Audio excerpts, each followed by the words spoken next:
Hari ini tema kita adalah iman kepala keluarga.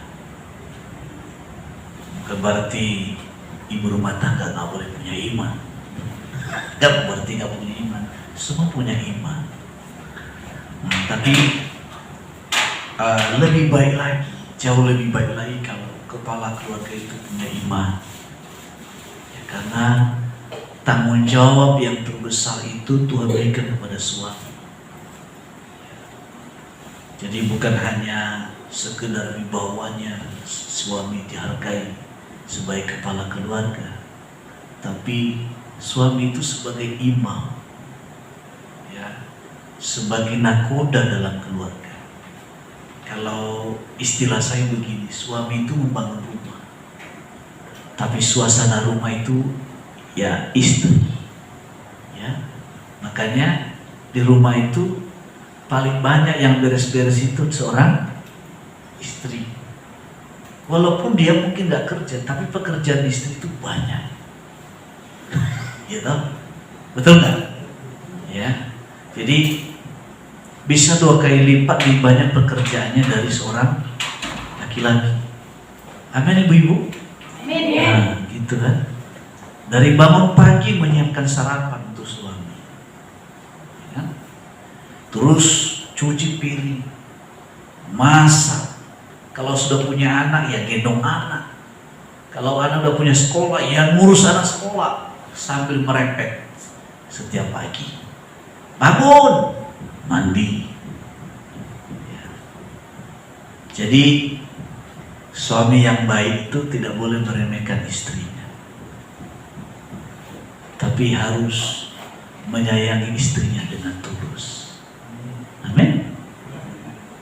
Karena pada akhirnya nanti kalau udah tua, ya, sekarang ini kan masih ganteng-ganteng bapak-bapak ini kan, seperti saya. Tapi jangan salah, 20 tahun yang akan datang belum tentu segagah ini kan. Pas saya hari ini ganteng sih oke. Tapi tunggu 30 tahun yang akan datang. Mungkin hanya pakai tongkat kan? Ya saya doa sih jangan pakai tongkat, tetap kan. Tapi kan umur nggak bisa mungkin.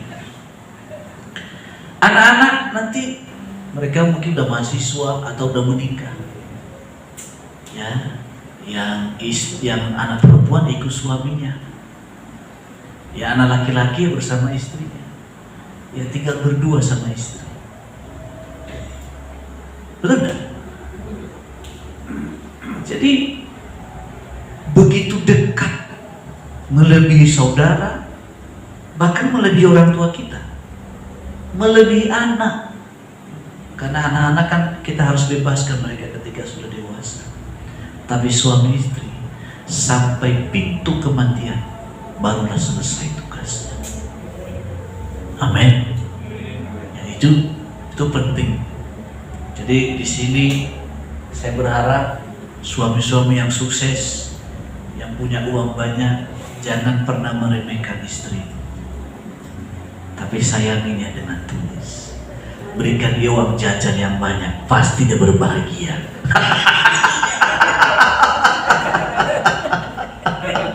Setuju kan ibu-ibu ya? Pasti senang. Kasih jajan yang banyak, dia bahagia. Senyumnya pulang kita udah berbeda.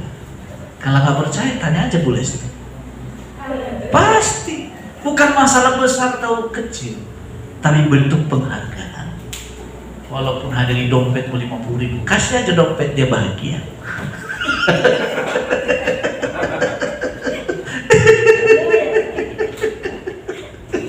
Pasti bahagia. Ya, jadi ini bercanda, seperti kita bercanda, tapi sebetulnya yang apa yang saya katakan ini itu dasar ilmunya ada. Kalau belajar ilmu psikologi, nah di sini ada.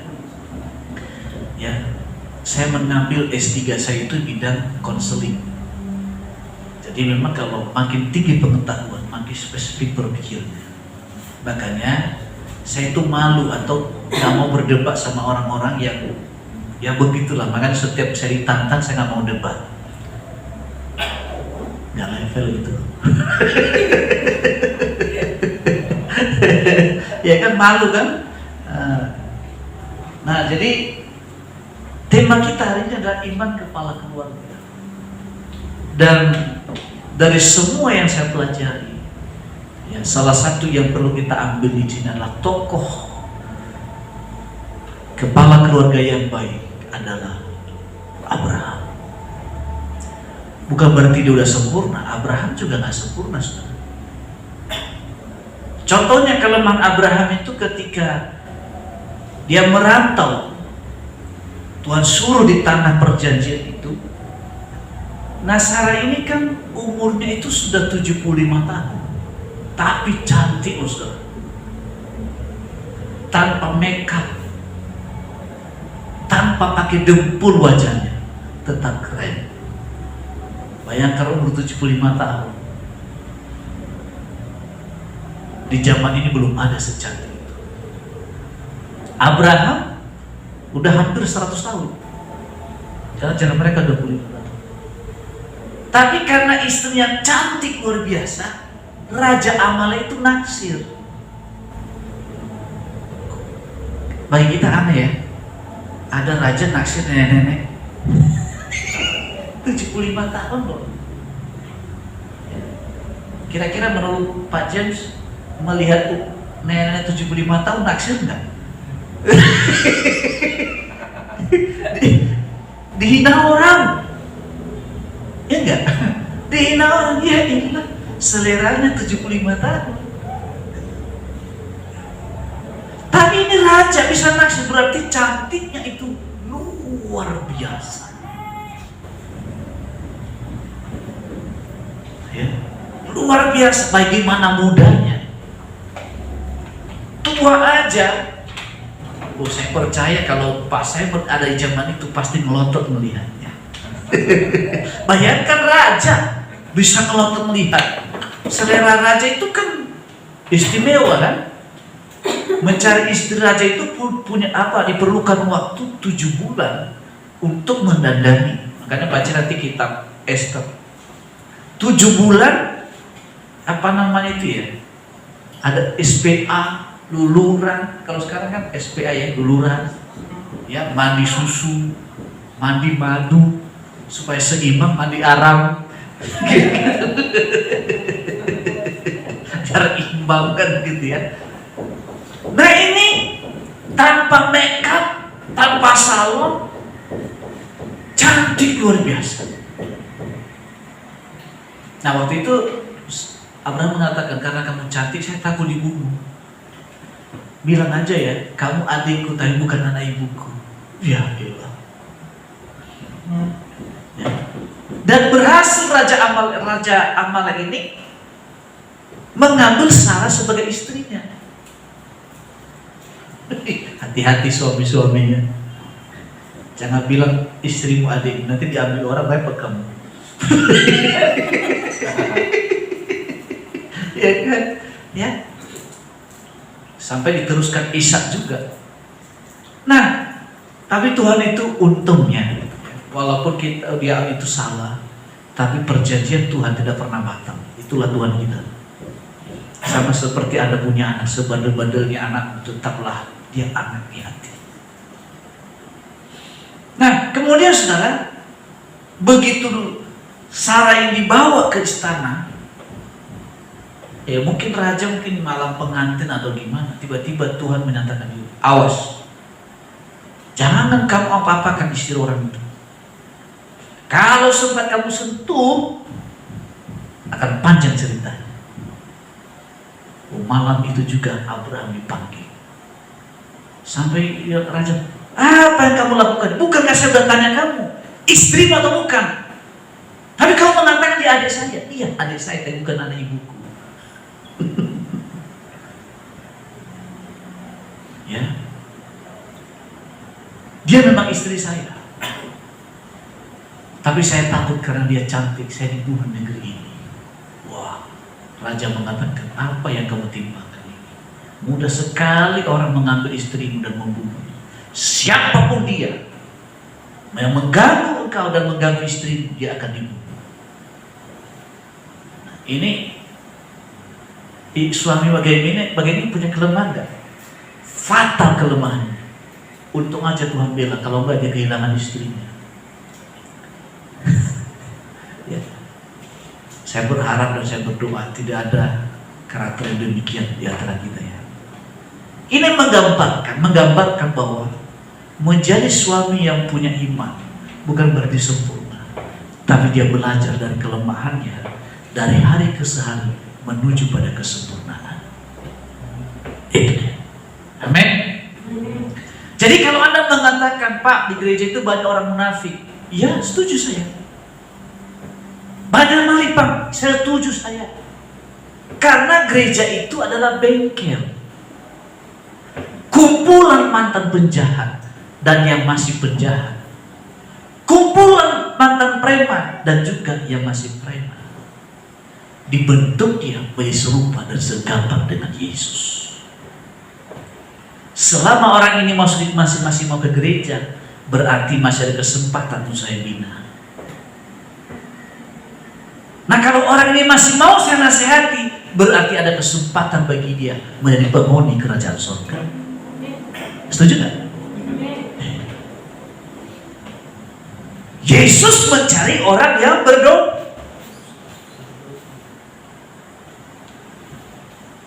Karena orang sakitlah yang membutuhkan dokter.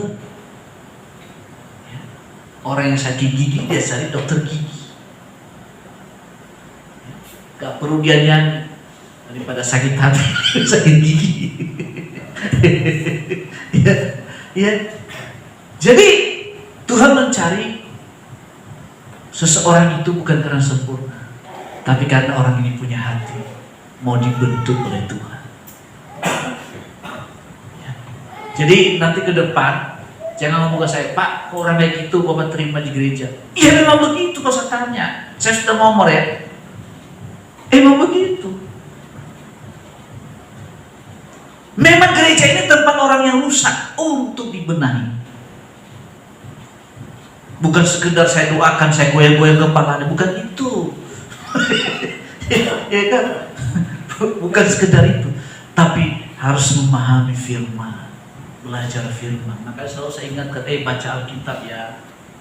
Khotbah saya cuma sekali seminggu, tapi kalau baca Alkitab ada masalah, ada pergumulan, Anda bisa menemukan di Alkitab. Nanti Roh Kudus ingatkan, kamu pernah baca ayat ini, praktekkan sekarang. Ya, sampai Anda punya pengalaman pribadi dengan Tuhan. Jadi belajar dari Abraham. Ini baru pendahuluan, belum khotbahnya. Karena terlalu banyak ayat, kita satu-satu dulu kita bacakan. Kita baca dulu ini. Pelan-pelan kita membacakannya. Ibrani 11 ayat 8 sampai 10. 2, 3, ya. Karena iman Abraham taat ketika ia dipanggil untuk berangkat ke negeri yang akan diterimanya menjadi milik pusakanya. Lalu ia berangkat dengan tidak mengetahui tempat yang dituju. Karena iman ia diam di tanah yang dijanjikan itu, seolah-olah di suatu tanah yang asing, dan di situ ia tinggal di kemah dengan Ishak dan Yakub yang turut menjadi ahli waris janji yang satu itu. Sebab ia menanti-nantikan kota yang mempunyai dasar yang direncanakan dan dibangun oleh Allah. Kenapa disebutnya sebagai orang bapak, sebagai bapak orang beriman? Baik dia Kristen maupun juga non-Kristen. Berapa puluh tahun yang lalu saya nonton sebuah video yang mengagumi tentang Yesus, yang mengatakan bahwa Yesus itu adalah guru mereka. Siapa ini? Adalah tokoh agama Buddha. Dan dia menceritakan tentang silsilah Yesus sampai kepada Abraham sebagai garis keturunan. Dan dia mengatakan siapa yang ikut Yesus itu ya harus mengikuti teladan Yesus supaya dia sampai pada keselamatan itu. Ini tokoh agama Buddha yang mengatakan, bukan pendeta, bukan pastor. Abraham ini dikatakan dia percaya walaupun belum melihat. Dia sudah menerima janji, tapi dia menjadi orang asing di tanah yang Tuhan janjikan itu. Dia butuh proses. Sampai pada titik tanah itu dia beli. Amin. Jadi kalau orang mengatakan Israel itu menjajah, salah. Dia datang dengan membeli. Kuburan aja dibeli. Dan selanjutnya ketika dia serang, dia perang. Dan ketika dia perang, dia menang. Maka tanah itu menjadi miliknya. Itu kalau hukum internasional. Ya. Jadi kalau ada mengatakan itu sudah nggak punya tanah Israel, ya nggak punya tanah siapa? Sudah dibeli. Kalau kita belajar sejarah dengan cara yang benar, bukan membabi buta. Tentu memang kita kasihan apa yang terjadi di Timur Tengah. Segi kemanusiaan kita harus kasihan. Makanya bantuan dari PGI, PGPI, PGLI itu terbesar di dunia membantu di sana. Yang lain-lain, ini duta besar yang mengatakan semuanya hanya kampanye. Saya nggak menyebutkan. Hanya cerita, tinggal cerita, tidak pernah sampai. Tapi bantuan dari PGI sampai di sana. Karena apa? Bukan karena kita pro dengan siapapun, tapi karena kemanusiaan. Sebagaimana firman, kasihlah sama manusia seperti dirimu sendiri. Tapi prinsip kebenaran, konflik itu karena apa? Mereka mengambil alih apa yang mereka miliki. Ya, jadi begitu ceritanya ya. Jadi kalau dibilang orang Kristen pro kita pada kebenaran, tapi beri kemanusiaan, kita harus pro kepada kemanusiaan. Ya. Nah, saudara, mengapa Abraham mendapat sambatan gelar Bapa orang beriman? Alkitab memberi petunjuk bahwa ia adalah seorang yang memiliki keteguhan iman. Itu Alkitab menceritakan. Kalau kita baca Kejadian sampai nanti di Keluaran, Anda terkagum-kagum kalau senang membaca. Wah, saya kalau baca sudah sampai saya menangis membaca. Karena membaca dengan hati, bukan seperti membaca Quran. Cobalah baca Alkitab dengan hati, Anda bisa meneteskan air mata tanpa pakai bawang merah. Iya, oh ya, ini dasarnya firman. Itu kalau baca dengan hati. Kalau orang Farisi beda, dia baca supaya bisa mendebat orang. Tapi kalau Anda baca dengan hati, supaya Anda bisa menghidupkan firman dalam diri, sehingga Anda bisa meneteskan air mata ketika baca kita. Setiap saya baca itu kudus bisa menangis. Saudara kasih Tuhan, apa yang bisa kita pelajari dari iman Abraham? Saudara, yang pertama, beriman meski terhalang dalam pandangan.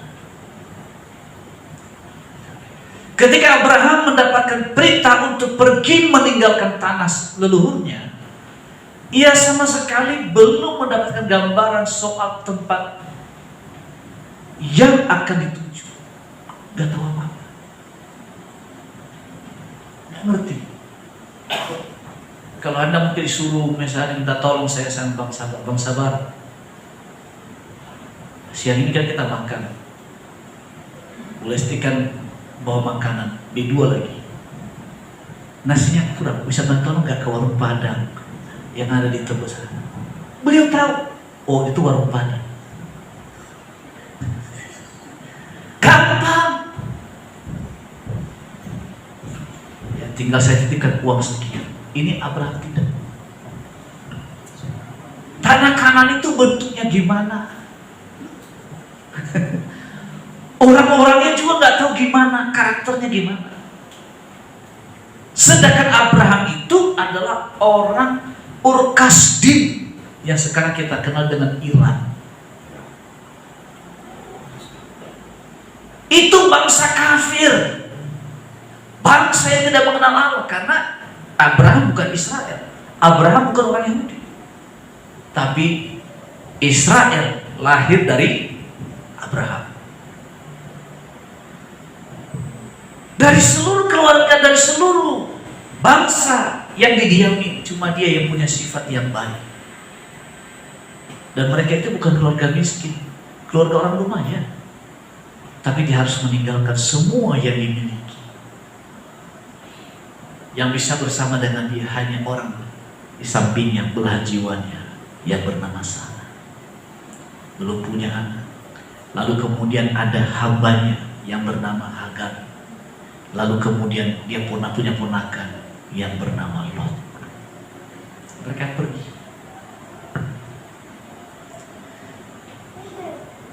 Tapi karena dia mendengar suara Tuhan, tuntunan itu membawanya ke sana. Sama seperti orang Majus itu kan. Cerita orang Majus itu nggak tahu mana tanah Israel, jauh. Pokoknya ikut bintang aja. Ini bicara visi. Visi itu saudara, kita nggak pernah lihat. Yang bisa melihat itu hanya iman. Ya. Orang yang punya visi, kadang-kadang memang bisa tertawakan orang. Mana mungkin sih Pak Edward bisa menjadi pengusaha properti. Dia kan guru SMA. Iya kan? Tapi Pak Edward itu punya visi. Ya memang saya guru SMA, tapi saya punya kemampuan pengusaha properti. Saya tidak tahu mendesainnya, saya tidak tahu cara membangunnya, tapi karena saya punya uang, saya bisa gaji orang. Ya kan? Gampang kan? Caranya gimana? Gak ada urusan. Yang penting visi. Visi itu gak pernah kelihatan, tapi kita bisa sampai.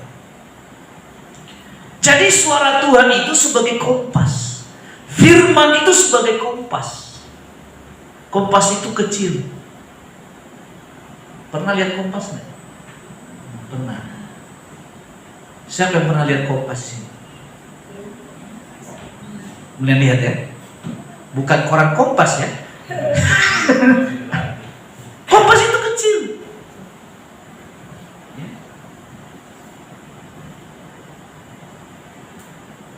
Pernah kami liburan ke Pulau Sepa, ke Pulau Seribu. Tahun 2000 berapa itu ya? 2003-an lah. Pokoknya saya sebelum menikah, belum ketemu Bu Lesti, masih di awang-awang. Kami liburan, anak-anak muda dan juga ada juga yang sudah menikah, Bu Lesti. Kami sewa speedboat yang di Ancol itu. Kami penuh sampai di atas, sampai atapnya duduk. Nah Pulau Sepa itu kami nggak tahu. Saya belum pernah ke sana. Dan juga yang memegang kemudi pun juga dia nggak tahu, walaupun sering ke sana. Bayangkan tuh, dia nggak tahu malah sering ke sana. Nah saudara, yang dilakukan adalah matanya tertuju pada kompas dan diarahkan kemudi ke sana. 2 jam perjalanan kami tiba tanpa meleset pada tujuan.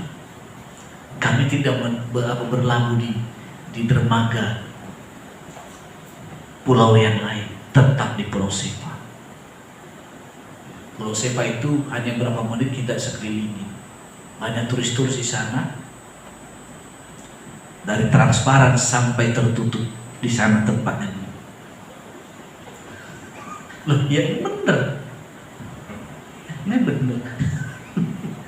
Kita juga nggak tahu awalnya juga ternyata begitu ceritanya. Karena ada wisata kan. Nah, saudara, kemudian speedboat kami tidak berhenti tengah jalan. Saudara, yang tadinya ketawa-ketawa, semua pada ketakutan, teriak. Kenapa? Kelihatan ombak.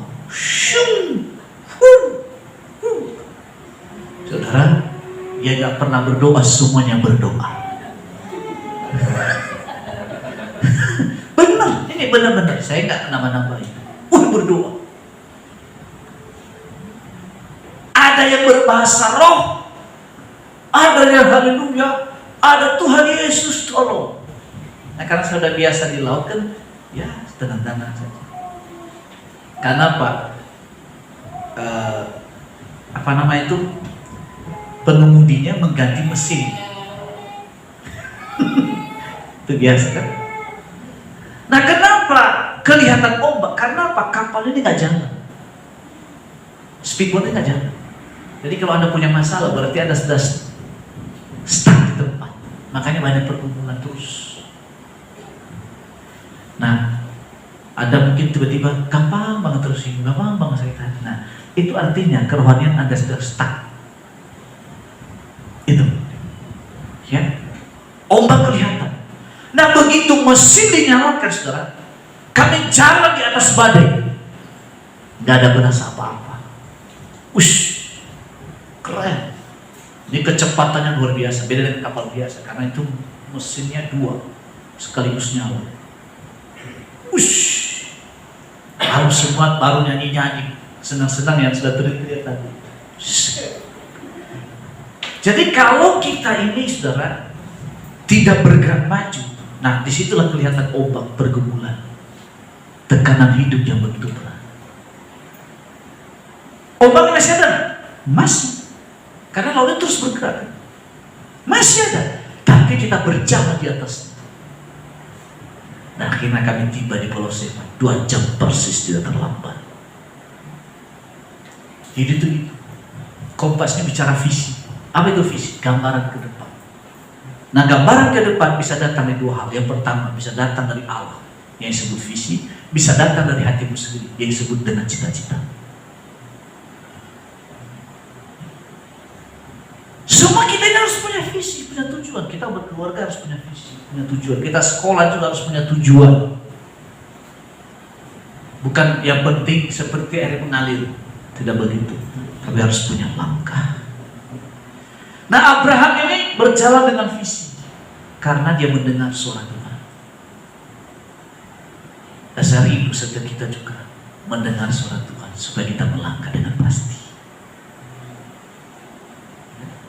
Abraham, karena iman Abraham taat ketika ia dipanggil untuk berangkat ke negeri yang akan diterimanya, menjadi milik pusakanya.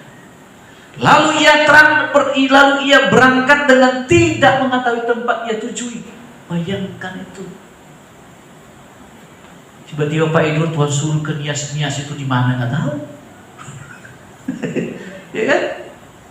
Nggak pernah ke Nias kan Pak? Bentuknya gimana nggak ngerti. Tiba-tiba berfirman di malam hari jam 1 malam. Yang panggil suara Tuhan. Edward, bangunlah. Pergilah kau ke Pulau Nias, di kampungnya Bang Sabar.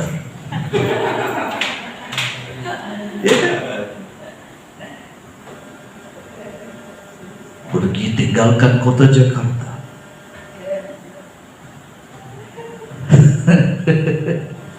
Kaget, aduh, mana itu Nias? Tapi karena suara Tuhan, saya percaya buat di sana juga gemetar mendengar ketika Pak Edward cerita. Di sana saya nggak punya saudara, bahasanya kita nggak tahu. Sedangkan sini sudah ngajar dan lumayan mapan. Kesana harus mulai dari nol, umur kita udah sekian. Tapi karena Pak Edward dengar suara Tuhan, kau usah takut sayang. Tuhan ada bersama dengan kita. Kita menduduki Pulau Nias dan kita punya peternakan babi sebanyak-banyaknya.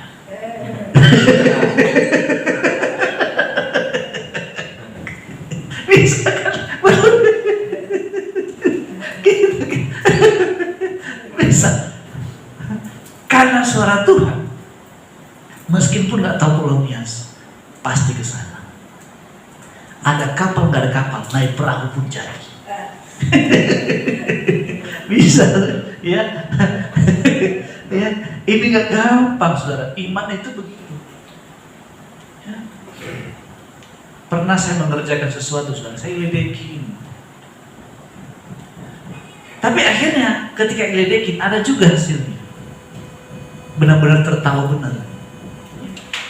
Jadi iman itu seperti itu, ya.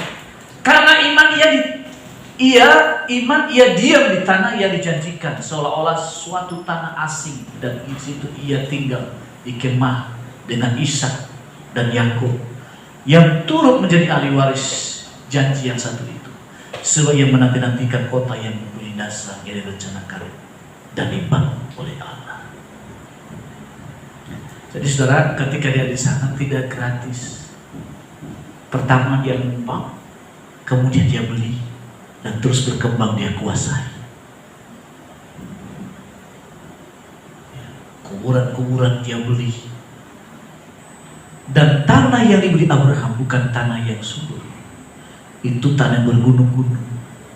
Tapi Anda tahu saudara, pertanian Israel itu nomor 2 di dunia. Yang luasnya ya tidak lebih luas daripada Jawa Barat. Mungkin lebih luas Jawa Barat. Penduduknya cuma 5 juta penduduk. Populasi seluruh dunia cuma 15 juta. Tapi Anda tahu, di pegunungan itu pengairan itu air laut diubah jadi air tawar menjadi pengairan semprot ke atas. Tomatnya, ya, apelnya, kurmanya rasanya beda dengan kurma kalau beli di daerah lain, dan harganya lebih mahal karena lebih enak. Ya, itu tanah Israel. Tapi kenapa kaya tempat mereka? Karena perjanjian Tuhan kepada Abraham. Tanah Israel. Indonesia bisa benci dengan Israel, tapi senjata yang kita gunakan kita beli dari sana, Pak.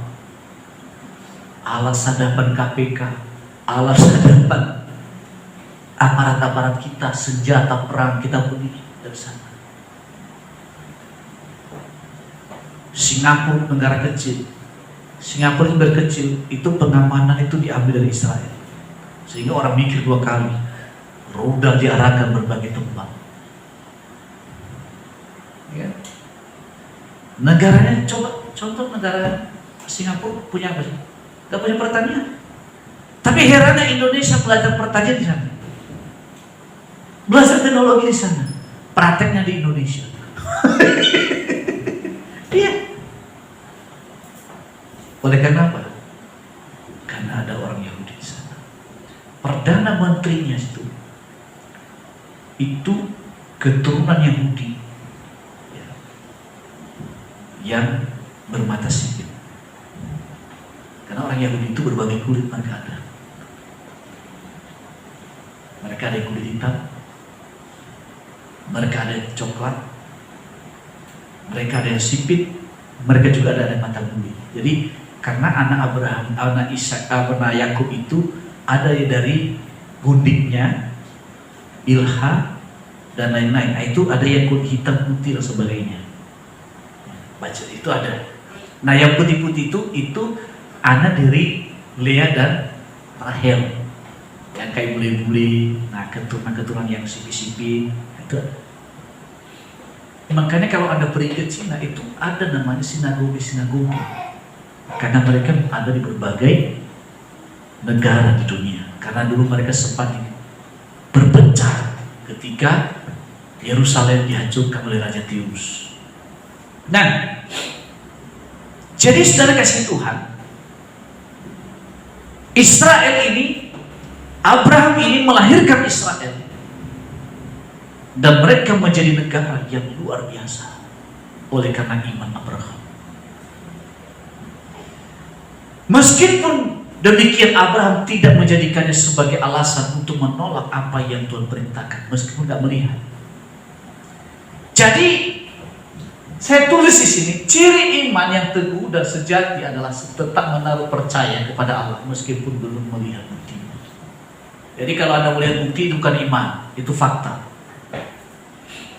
Iman itu mengatakan kamu itu lumpuh, tapi sekarang kamu sudah sembuh. Waktu kamu mengatakan sembuh, sudah tak lumpuh, masih kondisi lumpuh. Tapi Anda harus mengatakan, saya tidak lumpuh. Anda mengatakan dengan iman, saya sukses. Waktu Anda mengatakan sukses, Anda masih belum sukses. Itulah iman. Percaya dulu, baru melihat. Ini dia. Saya berharap dan saya doakan semua suami punya iman seperti ini. Semua juga istri punya iman seperti ini. Walaupun suami belum sukses, tapi harus punya iman. Suami saya paling sukses di kota Jakarta. Amin. Haleluya. Iman dulu. Jangan mengutukin suaminya. Jangan meremehkan potensi suamimu. Tapi doakan potensi dalam dirinya akan bangkit. Hari ini boleh karyawan, tapi besok dia bos besar. Yang baik-baik itu loh. Jangan yang jelek-jelek. Iya, udah ganteng-ganteng dibilang kayak singa. Udah keren-keren dibilang serigala. Nanti serigala udah repot. Ditambah jadi buaya darat. Cukuplah lagunya Maya yang berjudul lagi buaya darat. Di sini nggak ada buaya darat, apalagi buaya laut. Ya, biar jangan ngantuk ya. Nah, ini ciri orang yang beriman. Ya. Karena apa? Suami istri nggak bisa saat berdiri sendiri, harus saling menopang. Kepala memang suami, tapi leher istri. Coba kalau ada nggak kepala, tapi lehernya nggak bergerak. Ada patung. Jadi peran seorang istri itu nyawa. Itu kalau lehernya kepotong, kepala nggak ada gunanya. Jadi istri itu adalah sumber yang mengalirkan kehidupan di kepala, inspirasi. Kenapa? Karena istri itu senang mendoakan suaminya. Tuhan berkati suamiku. Biarpun ada wego dan mencoba mendekatkannya, tapi dia bisa melihat seperti bulu singa yang berbahaya, di mana suami saya terus tidak mendekat.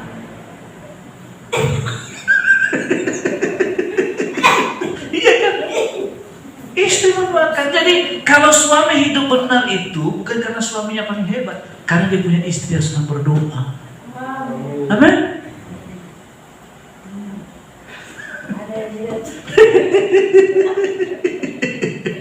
Loh, iya benar. Karena ada sebuah buku menuliskan, ya, di balik kesuksesan seorang laki-laki ada seorang wanita yang luar biasa di sampingnya. Amin. Wanita-wanita. Amin. Apa ketawa? Ya. Yang kedua, yang pertama tadi kan sudah, ini yang kedua, beriman dalam kemustahilan. Ini dia. Iman itu harus tertawai. Apa yang saya katakan itu benar loh. Tidak ada dusta di antara kita. Abraham dan Sarah istrinya adalah teladan tentang iman teguh yang berani menghadapi kemustahilan. Abraham teguh beriman meski Sarah menertawakan.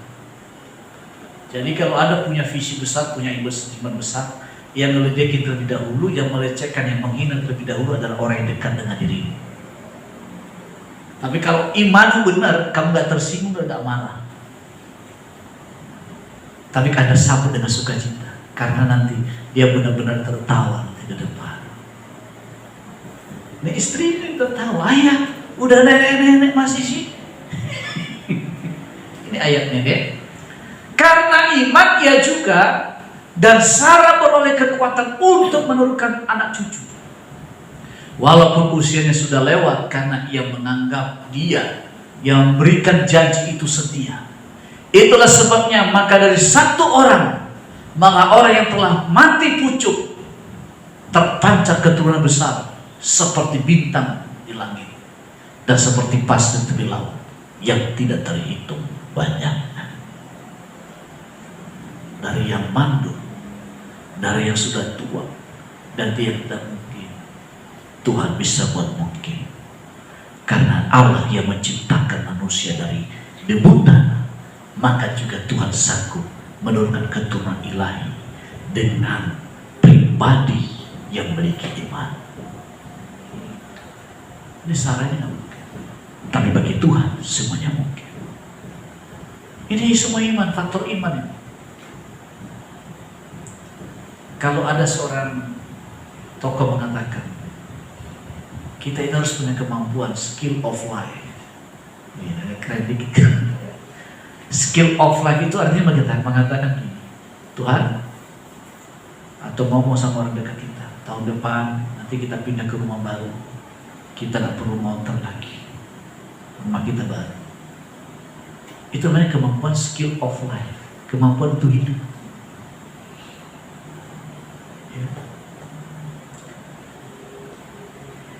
Iman sejati diuji, dan terkadang ujian itu muncul dari orang yang paling dekat.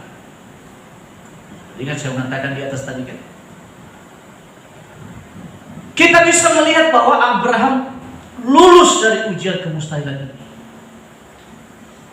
Dari pasangan yang tidak mungkin mendapatkan anak, justru berasal banyak kaum, bangsa, dan bahasa dari keturunannya. Saudara,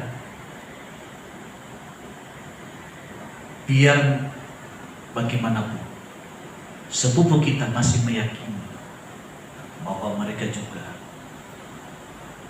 keturunan Abraham, hanya perjanjian bukan untuk mereka, tapi mereka tak diberkati. Ya. Jadi ini ada ujian. Tentu ujian itu bisa kita menang kalau kita punya hubungan dekat dengan Tuhan, hubungan kita dengan doa, firman Tuhan. Yang ketiga, beriman dan melihat ke depan. Ya, ini dia. Ya, ini yang disebut visi.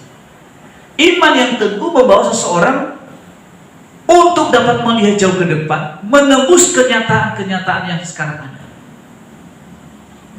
Yang ada sekarang.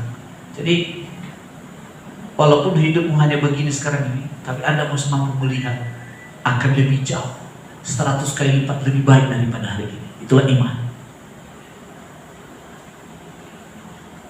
Ibrani 11 ayat 13-14 mengatakan, dalam iman mereka semua ini telah mati sebagai orang-orang yang tidak memperoleh apa-apa yang dijadikan itu, tetapi yang hanya dari jauh melihatnya dan melambai-lambai kepadanya, dan yang mengakui bahwa mereka adalah orang asing dan pendatang di bumi ini. Sebab mereka yang berkata demikian menyatakan bahwa mereka dengan rindu mencari suatu tanah air, ya, yaitu surga. Salah satu yang didapatkan oleh mereka memiliki iman yang teguh adalah kemampuan untuk setia dalam menantikan kehidupan kekal, digambarkan sebagai tanah air dan kota surga. Begini, yang menerima visi itu adalah Abraham, tapi yang menggenapinya siapa? Musa. Abraham, Ishak, dan Yakub terima janji, yang menggenapinya adalah Musa.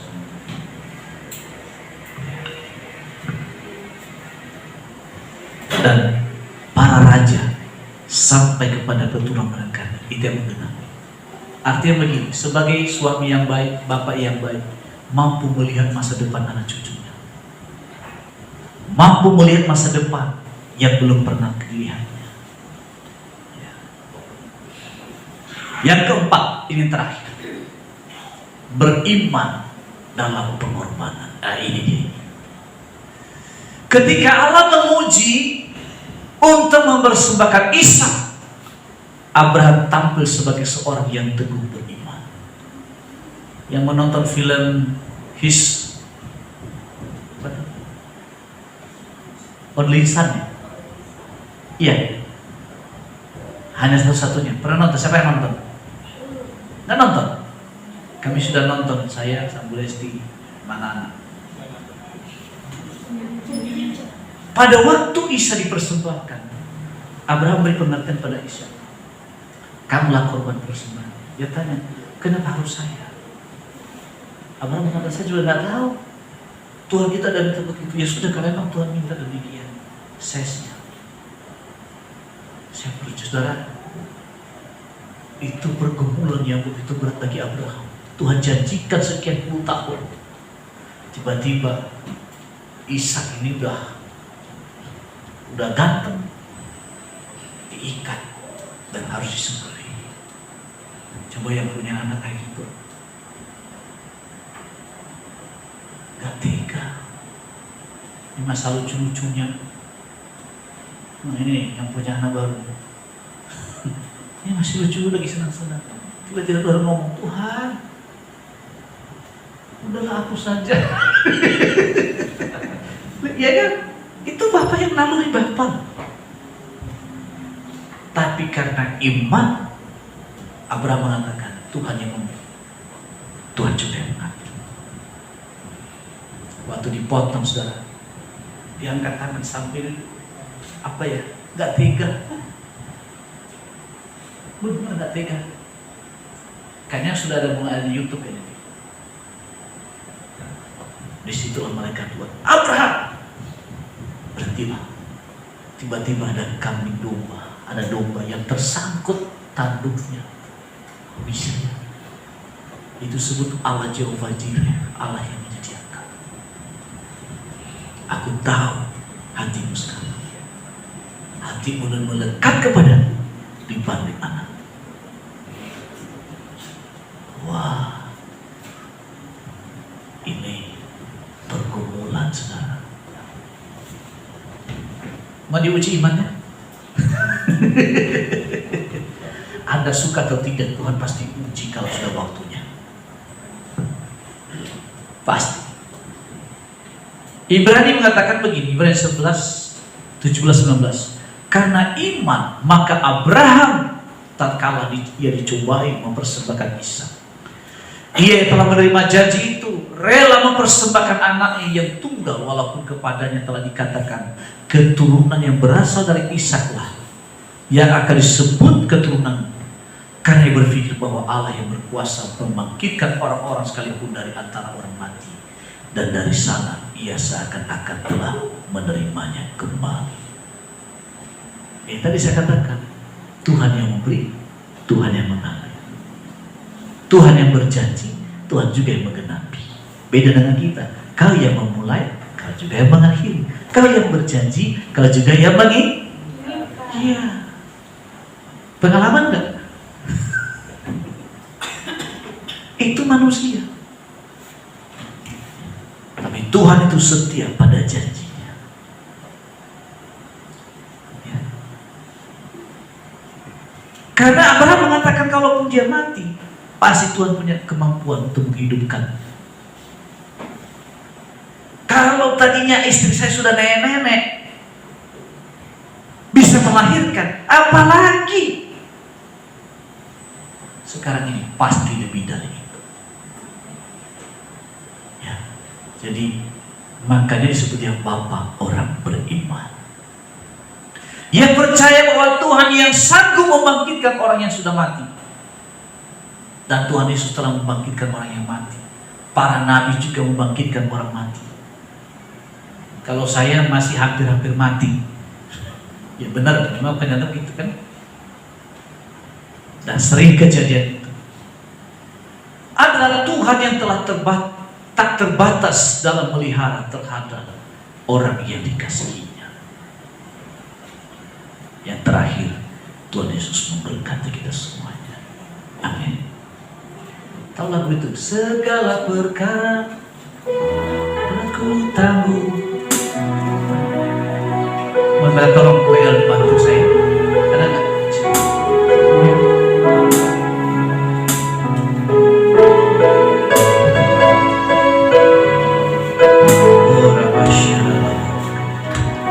Segala perkara dapat ku tanggung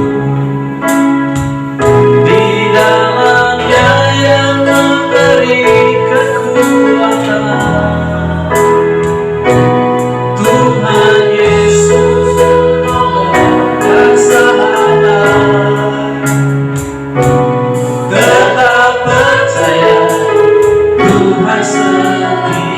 segala perkara dapat ku di dalam Dia yang memberi kekuatan. Tuhan Yesus penolong dan sahabat, dan percaya Tuhan setia. Mari bersama-sama. Menolong yang selalu setia, memenuhi keperluanku,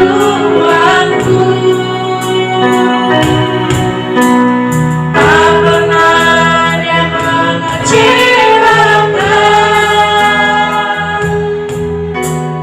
Yesus ku tak pernah gagal. Menolong yang selalu setia, memenuhi keperluanku, tak pernah Dia mengecewakan.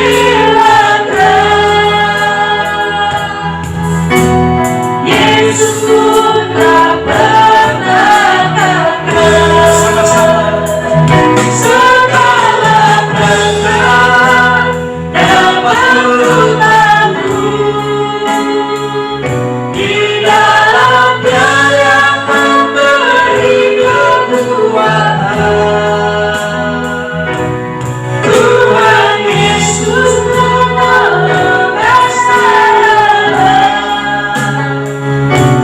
tetap percaya Tuhan setia. Segala perkara dapat ku di dalam Dia yang memberi kekuatan. Tuhan Yesus menolong dan sahabat, tetap percaya Tuhan setia. Segala perkara dapat ku di dalam Dia yang memberi kekuatan. Tuhan Yesus menolong dan sahabat, tetap percaya Tuhan lebih lagi. Segala perkara Kami mampu bersamamu.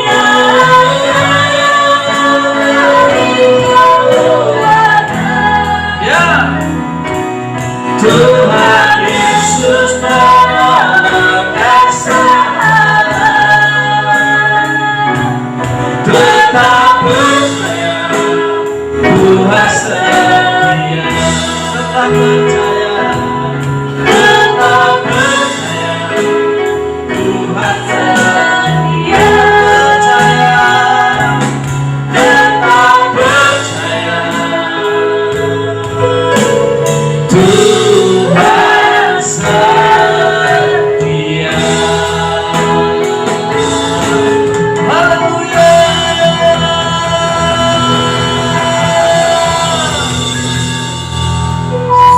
Mari bangkit berdiri. Sekarang praktekkan iman. Apa yang tidak mungkin bagimu, katakan mungkin. Gunakan mulut untuk mencipta. Sekarang saya beri kesempatan. Semua berdoa. Semua berdoa. Apa yang tidak mungkin, katakan mungkin. Apa yang mustahil bagimu, berkatakan engkau bisa. Oh, supaya Allah tahu, alam semesta mendengar, supaya alam semesta juga mengkondisikan dirinya seperti yang kau doakan hari ini. Oh Rabashalala, pelajar-pelajar, para pekerja, wirausaha, kita menggunakan mulut untuk mencipta. Kreator, ucapkan kata-kata iman. Cipta. Jaga seperti yang kau ucapkan. Jaga seperti yang kau ucapkan. Jaga seperti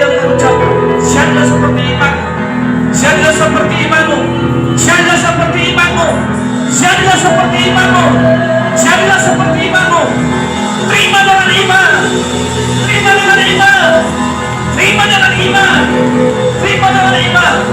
Dalam nama Yesus. Terima dengan iman. Dalam nama Yesus.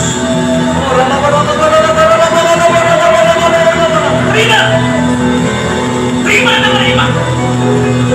Terima.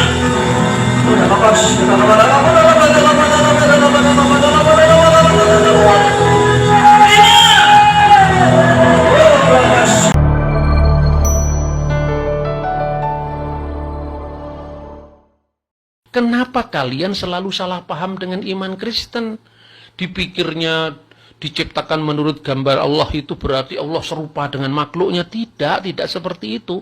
Bahkan kalau dalam Islam itu ada perbedaan penafsiran tentang domir hi pada kata Allah suratihi itu, dalam Kristen clear bahwa tidak seorang pun pernah melihat Allah, Yohanes pasal 1 ayat 18. Tapi anak tunggal yang di pangkuan Bapa, maksudnya firman Allah yang kekal dalam wujud Allah itu, dalam zat hakikat Allah itu, dialah yang eksegisatu, yang menyatakannya.